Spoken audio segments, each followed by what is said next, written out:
Hello, everyone. Come on in, come on in, come on in. Good morning, good morning, good morning.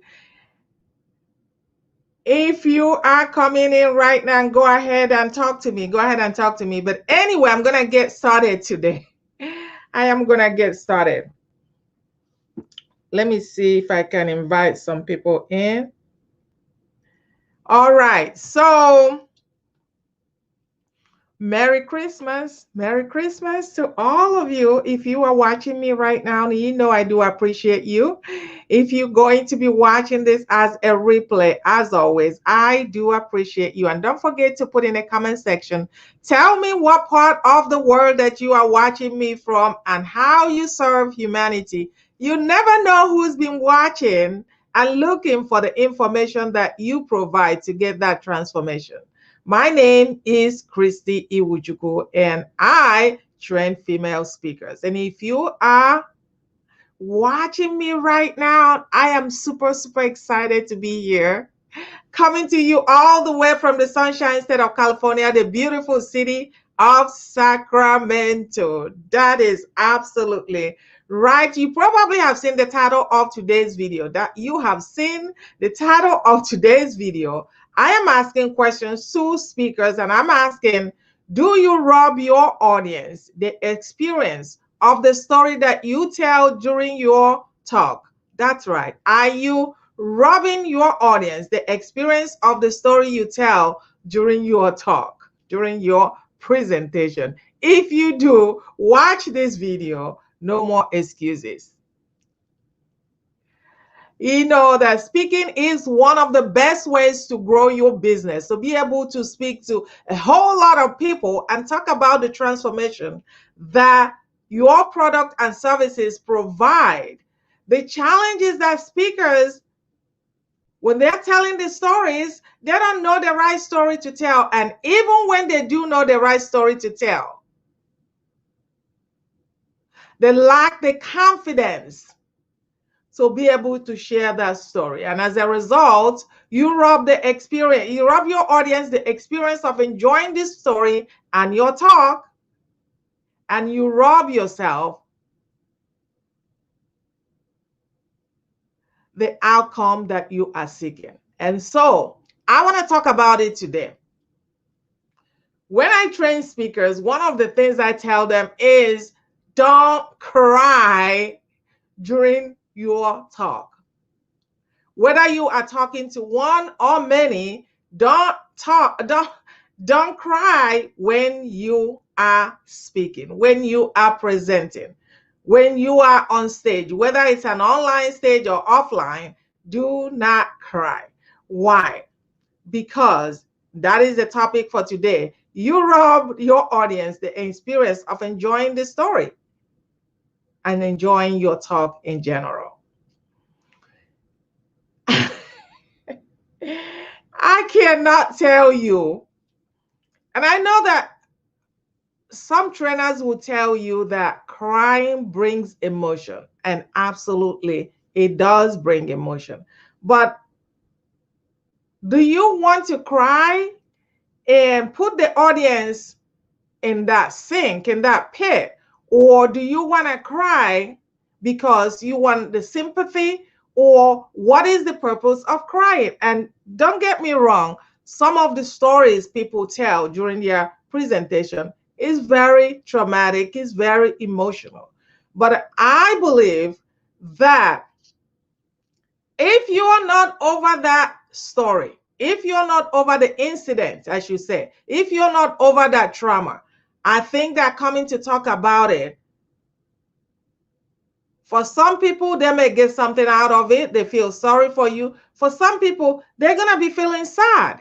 And the purpose of you being there is to encourage, inspire, motivate someone else to step ahead of whatever they were dealing with. You're there to solve a problem. But if I have to come to your presentation, if I have to come to you speaking, to watch you, to be motivated, to be inspired, to be able to take it to the next level, and all I'm seeing is you crying, I don't know that it does me any good. I absolutely know that I don't know that it does me any good.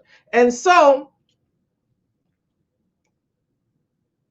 Like I said, some of the stories can be very traumatic. But also, I'm asking the question, are all stories, do all stories have to be traumatic? Do you have to tell the story in such a way that you're puking on the audience? I am of the belief, and I still believe that, and I know, contrary to what other trainers have told you, that if you have not resolved that issue, it will not be of service to your audience that you go there crying in such a way that someone will bring you tissue to clean your eyes. And now they're feeling sympathy rather than laughing. Now, some people can turn it off and turn it on at any time and still be able to take the audience to the high. They can dip it and still able to take the audience to the high, but not everybody can do that. Not everybody. I am definitely not one of those individuals, because once I open it, the floodgate is on and I may not be able to recover from it. So you have to be careful on how you tell the story to give the audience the best experience of your talk. Because again, you're using the story to really bring out the talk so that your audience can see themselves in your talk, in your story. And if there's no correlation to that, you shouldn't be telling that story in the first place. But my point for coming on today is really to talk about crying during your talk. Some people that are experts in telling stories are able to do it perfectly, but not everybody is able to do that perfectly. You have to really think about, what do you want to get out of your talk? What do you want to get out of your talk? Because oftentimes I myself have been in situations where I was watching a speaker crying so profusely on stage that it defeats the whole purpose. By the time she recovered, her time is over. Again, you actually have to think about, how many minutes are you speaking? How many minutes are you speaking? Are you speaking for 10 minutes, 15 minutes, 20 minutes, 30 minutes, or you have an hour? So I can't get it out, you all. Don't come after me. Don't come after me. You guys know I've always told you guys, I don't always cross my T's and dot my I's, right? So don't come after me. Anyway, the point, I'm making light of this, but this is really what I want to talk about, that you can't just look at other people because you don't know their strategy.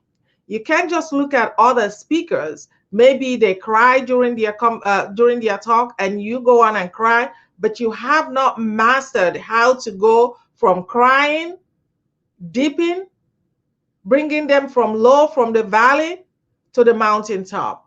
And if you're not able to do that, I think for me, and I've always told my students the same thing, if you have not resolved that issue within yourself, work to resolve that issue, maybe that's not the story you should be telling on stage. And if you are watching me right now or going to be watching this, I want you to tell me, have you had an experience? What's your take on what I'm saying? Because maybe you believe in crying. And do I get emotional? Oh, trust me, I do get emotional sometimes, but it's knowing when to really tame the emotion that I don't start balling up. It's knowing when to tame the emotion and how to tame it. If it's going to make me cry, that somebody will have to bring me tissue, I'm not going to tell that story. And again, I think that in telling the story, people really think that that story has to be so traumatic. That story has to be so horrible for you to tell the story. And I don't think so, because the purpose of really telling the story is telling a story and make it,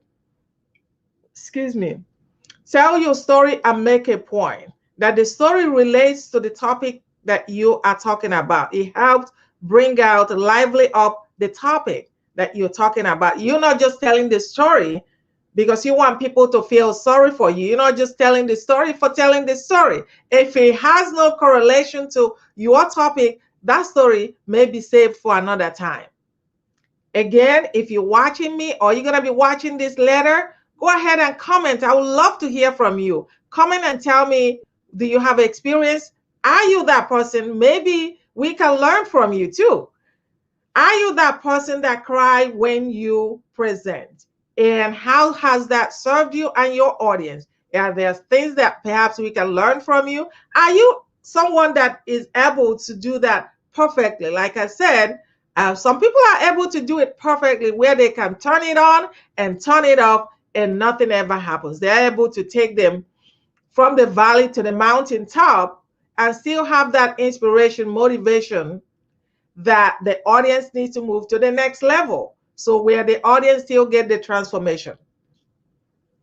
The question is, are you one of those? Because if you are not, and you're watching other people do it and you think you can do it, but you haven't really resolved the issue and you get on stage and you start crying, maybe you need to rethink. Is that the best way to tell a story? Because I'm all about story. I love telling stories when I'm presenting, because I think that depending on what you're talking about, the story can really enhance your topic. It will bring about so many things. Engagement, where people are going to be engaged in connecting with what you're talking about, and it lives it up and bring out the point.